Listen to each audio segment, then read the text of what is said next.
Canada में इस time पे 5 लाख परमिट एक्सपायर होने वाले हैं। इनमें से बहुत ऐसे हैं जिनके पॉइंट पूरे नहीं हो रहे हैं पीआर के, कईयों ने पीआर अप्लाई कर रखा है। तो इस वीडियो में 5 ऐसी चीज़ें बताने जा रहा हूं जिससे आपको कनाडा ना छोड़ना पड़े। आपका परमिट एक्सपायर हो गया है, आपने कनाडा छोड़ना आपको पड़ेगा, लेकिन ऐसी चीज़ें भी हैं जिससे आपको कनाडा ना छोड़ना पड़े, वहीं पे रह के आप अपनी पीआर की तैयारी कर सकें, पीआर की एप्लीकेशन लगा सकें और वहाँ सेटल होने का अपना जो है वो बंदोबस्त कर सकें। तो इस वीडियो में प्रॉपरली इन डेप्थ वो 5 चीज़ें, वो 5 पॉइंट मैं डिस्कस करने जा रहा हूं। बहुत इंपॉर्टेंट वीडियो है, जिसको भी इसकी जरूरत है उसके साथ शेयर जरूर कर दीजिए, क्योंकि बहुत से ऐसे स्टूडेंट या वर्कर हैं जो इस टाइम पे इस चीज़ को लेकर कंफ्यूज हुए हैं। तो वीडियो को एंड तक देखिएगा। उससे पहले हमारा यूट्यूब चैनल जरूर सब्सक्राइब कर लीजिए, क्योंकि इस पर आपको ऐसी ही वैल्यूएबल एंड इंफॉर्मेटिव वीडियोस देखने को मिलती हैं। इसमें जो मैं 5 पॉइंट या फैक्टर आपके साथ शेयर करने वाला हूं वो सब पे लागू होते हैं, चाहे आपका वर्क परमिट एक्सपायर होने वाला है, स्टडी परमिट एक्सपायर होने वाला है, चाहे आपका सीआरएस स्कोर नहीं बन रहा है, चाहे आपने जो है फाइल पूल में लगा रखी है लेकिन इनविटेशन नहीं आया, तो सब पे ये लागू होने वाला है। कहीं ना कहीं पे जिस भी स्टेज में आप कनाडा में बैठे हैं इस टाइम पे, कोई ना कोई फैक्टर या पॉइंट आपको टच करता है। सबसे पहले जो सबसे ज़्यादा इंपॉर्टेंट है, आपने अपना स्टेटस जो है वो एक्सपायर नहीं होने देना है। कोई भी आपने नया चीज़ करनी है तो अपना स्टेटस एक्सपायर होने से पहले आपने उसको अप्लाई कर देना है। तो इस चीज़ का ख्याल रखना है। अगर आप स्टडी परमिट पे हैं तो स्टडी परमिट को एक्सपायर होने से पहले आपने अपना वर्क परमिट अप्लाई कर देना है। अगर वर्क परमिट पे हैं, वर्क परमिट का एक्सपायर होने से पहले कोई और तरीका जिससे आप कनाडा में जो है अपना स्टेटस मेंटेन रख सकें वो अप्लाई कर देना है, क्योंकि एक बार अगर आपका स्टेटस जो है वो एक्सपायर हो जाता है तो चीज़ें कॉम्प्लिकेटेड हो जाती हैं। तो सबसे बड़ी बात, आपने अपना स्टेटस एक्सपायर नहीं होने देना है। जिस भी परमिट पे आप हैं, जो भी आप कनाडा में कर रहे हैं, उसको एक्सपायर होने से पहले नई एप्लीकेशन आपने डाल देनी है। यह फंडामेंटल और रूल नंबर 1 है। अगर आप इसको फॉलो नहीं करते हैं तो आप बड़ी प्रॉब्लम में आ सकते हैं, आपको कनाडा छोड़ना पड़ सकता है, आपको डेपोटेशन का लेटर दिया जा सकता है। तो यह सबसे बड़ा पॉइंट है।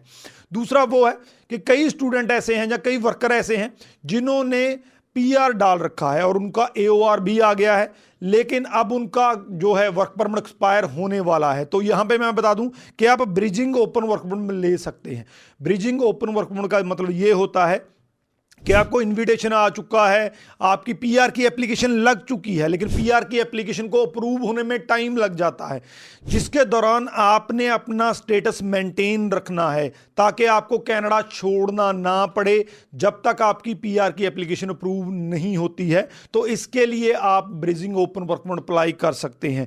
कंडीशंस हैं, आपके पास एओआर होना चाहिए, आपके पास जो वर्क परमिट जिसको कर रहे हैं वो एक्सपायर नहीं होना, उससे पहले आपने ये डालना है, और आप विद इन कनाडा होने चाहिए। तो ये अगर आप कंडीशंस पूरी करते हैं तो ब्रिजिंग ओपन वर्क परमिट डाल सकते हैं, जिससे आपका स्टेटस मेंटेन रहे, आपकी जो पीआर की एप्लीकेशन आपने डाल रखी है उसका आप वेट कर सकें, पीआर आप ले सकें कनाडा में रह के। तो ये आपने ध्यान में रखना है कि अगर इस स्टेज पे आपकी एप्लीकेशन है तो ब्रिजिंग ओपन वर्क परमिट आप डाल सकते हैं। तीसरा जो है, अगर आपका परमिट जो है वो एक्सपायर होने जा रहा है, आपके पास कोई और रास्ता नहीं बचा है, तो 2 ऐसी चीज़ें हैं।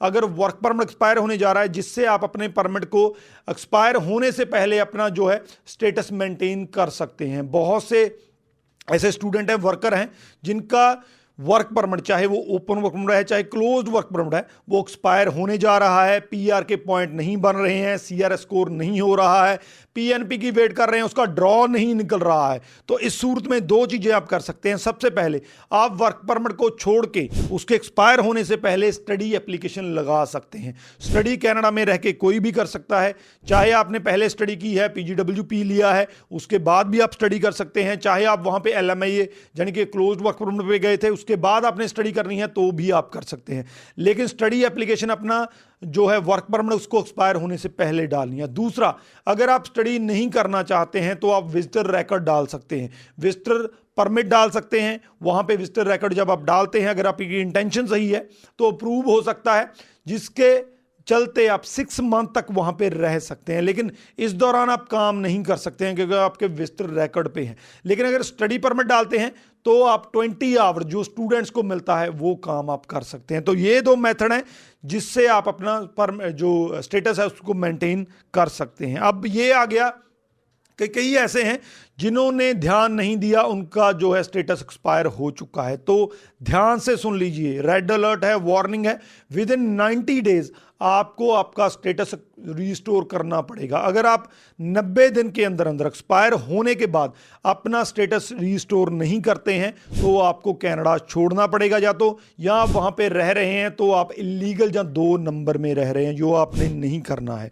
तो आपने, अगर आपसे कोई गलती हो गई है, आपका परमिट एक्सपायर हो चुका है, आपको नहीं पता था, तो आपके पास 90 डेज हैं जिसमें आपका अपना जो है स्टेटस रिस्टोर कर सकते हैं और साथ में दूसरी एप्लीकेशन भी लगा सकते हैं। मान लीजिए आप स्टडी परमिट पे थे, आपने अपना विद इन टाइम पीरियड जो VGWP नहीं डाला, आपका स्टडी परमिट जो एक्सपायर हो गया, आपने स्टेटस एक्सपायर की एप्लीकेशन भी डाल दी और PGWP की एप्लीकेशन भी आप डाल सकते हैं, जिससे आपका स्टूडेंट परमिट का जो है स्टूडेंट स्टेटस आपका रिस्टोर हो जाएगा और साथ में PGWP एप्लीकेशन जो आपकी डल जाएगी। तो ये आपने ध्यान में रखना है। लेकिन यहाँ पे मैं आपको बता दूं कि स्टेटस जो रिस्टोर की एप्लीकेशन डाली है, जब तक वो नहीं होता है आप काम नहीं कर सकते हैं। लास्ट में सबसे ज़्यादा इंपॉर्टेंट, अगर आप अपना स्टेटस जो है वो इंक्रीज कर भी लेते हैं, उसको एक्सटेंड कर भी लेते हैं, तो भी आपको बैठना नहीं है। PR के जो है एलिजिबिलिटी आपको देखना है कि कैसे मैं पूरी कर सकता हूं। 3-4 मोटे मोटे बता देता हूं, इसमें अलग से वीडियो बना दूंगा। तो आप सबसे पहले कैनेडियन एक्सपीरियंस गेन कर सकते हैं, अप टू 80 पॉइंट्स इसके मिलते हैं। अलग अलग एक्सपीरियंस जो है कितने साल का है आपका। इसके अलावा PNP के अंडर अप्लाई कर सकते हैं, अगर आपके जो आपने एक्सपीरियंस लिया है उसकी जो डिमांड है किसी प्रोविंस में, तो वो आप कर सकते हैं। इसके अलावा कोई इन डिमांड कोर्स कर सकते हैं 6 मंथ उससे ज़्यादा वाला, तो आप इन डिमांड जो अलग से ड्रॉ निकलते हैं वो आपका आ जाएगा। इसके अलावा अपनी लैंग्वेज स्किल इंप्रूव कर सकते हैं। IELTS में CLB 9 ले सकते हैं, फ्रेंच कर सकते हैं। अगर फ्रेंच करते हैं 25 पॉइंट्स अलग से मिलते हैं 7 स्कोर के साथ। अगर फ्रेंच और IELTS दोनों में बढ़िया स्कोर है तो 50 पॉइंट तक बूस्ट हो सकता है। तो ये 5 वो फैक्टर हैं, 5 वो चीज़ें हैं। अगर कनाडा में बैठे हैं तो इन चीज़ों का ख्याल रखना है।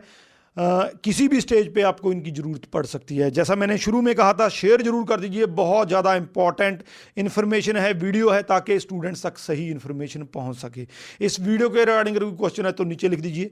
कोई भी क्वेश्चन है, आपने अपना PR असेसमेंट करवाना है, कोई एडवाइस लेनी है, मुझसे बात करनी है, तो नंबर नीचे दिए गए हैं, हमें कॉन्टैक्ट कर सकते हैं। रावी चहल, थैंक यू सो मच।